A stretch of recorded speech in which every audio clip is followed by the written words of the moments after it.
You've probably seen the number. Every time you ask AI a question, it secretly drinks a bottle of water. Half a liter, gone, just to answer you.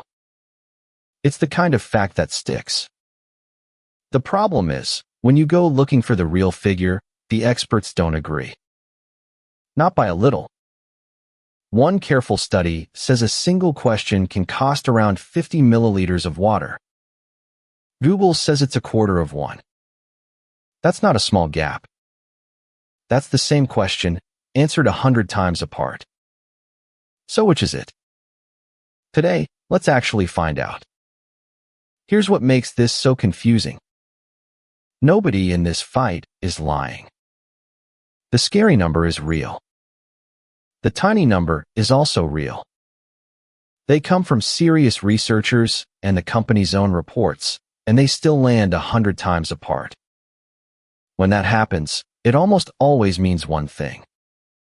People are quietly measuring different things and forgetting to say so. So to get a straight answer, we have to do the boring thing nobody does. We have to ask where the water actually goes. And it turns out it goes to two completely separate places. Once you see both, every headline you've ever read about this suddenly makes sense. Let's start with the obvious question. Why would a computer need water at all? It's electricity and silicon. The answer is heat. A chip turns electricity into work, and as a side effect, into heat. Now picture a building packed with tens of thousands of them, running flat out, day and night. That room would cook itself in minutes. So you have to haul the heat outside fast. And the cheapest way humans have ever found to move a lot of heat is to evaporate water. It's the exact same trick your body uses when you sweat. The data center sweats. Water flows past the hot air, some of it turns to vapor, and floats away carrying the heat with it. But using water hides a second trap, and it's where a lot of arguments go sideways. There are two very different things you can measure. One is water withdrawn. That's water borrowed from a river or an aquifer, and a lot of it gets returned. The other is water consumed. That's water that evaporates and doesn't come back, at least not here, not soon. In a cooling tower, roughly 80% of the water evaporates. It's gone from the local supply. So when one report says a data center used billions of gallons and another says a fraction of that, often they're not fighting. One is counting what was borrowed. The other is counting what disappeared. And now the part the headlines almost always skip. Remember I said the water goes to two places? The cooling tower is just the first one. The second is the power plant. Because the electricity running those chips has to come from somewhere, and most of it comes from plants that boil water into steam and evaporate even more in their own cooling. So every question you ask spends water twice. A little at the data center. And often more, far away, at the power station feeding it. For one company, Meta, that hidden second tap used about 14 times the water of its own buildings. If that's already surprising you, hang on, because it completely changes the math. Tap subscribe so you catch where this lands. So you might think, fine, just stop evaporating water in the cooling towers. And you can. There's a design that uses almost none. But here's the catch. It cools with giant fans instead, and those fans burn more electricity. More electricity means more water back at the power plant. You didn't delete the water. You just moved it down the wire where nobody's looking. This is the thing to hold on to. There is no free option here, only trade-offs. And it's also why a single water per question number is almost meaningless on its own. It depends on which of these places you counted, what the model was, and where on earth the building sits. So let's go back and settle the fight we started with. Google's quarter milliliter? That's the cooling tower alone for one short prompt.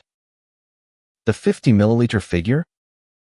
That's a full life cycle count. The chips, the power plant, everything. And the famous bottle of water?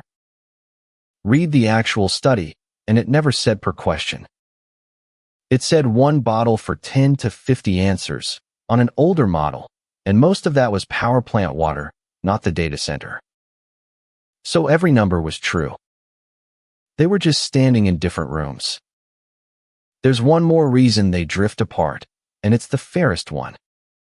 The hardware keeps getting better. Google says the water behind a typical prompt dropped sharply in a single year, just from more efficient chips and cooling. So an old study and a new one can both be right and still disagree, simply because they measured different years. The honest answer to how much water does one AI question use is somewhere from a few drops to a few spoonfuls, depending entirely on how, when, and where you count. Which leaves the real question. Is that a lot? Zoom out, and AI's water looks small. America's power plants alone consume billions of gallons a day, dwarfing every data center combined. A single beef burger takes about 2,500 liters to produce. Golf courses in the United States drink far more than the entire data center industry. Put it on yourself, and a year of heavy daily AI use works out to maybe a few dozen showers worth of water. Real, but not the thing draining your river. But zoom in, and the picture flips. When Microsoft trained the model behind ChatGPT in one Iowa town, that cluster pulled around 6% of the whole district's water in a single month. In Oregon, one company's data centers grew to nearly 40% of a city's water. In Uruguay, a center was planned during the worst drought in 70 years. So here's where it actually lands. Spread across a wet country, AI's water is a rounding error. Pulled from a dry town at peak summer, the same water is a real local problem. It was never really about the total. It was about where and when. And now you can read any scary headline about this and know exactly which number you're looking at and which one's missing. That's the whole trick. But water is only half the story. Because these same data centers have an electricity problem that's arguably stranger, and it leads straight into the thing AI does that nobody can fully explain. Why does it confidently make things up? I'm breaking that one down next. Subscribe, and you'll be the first to see it.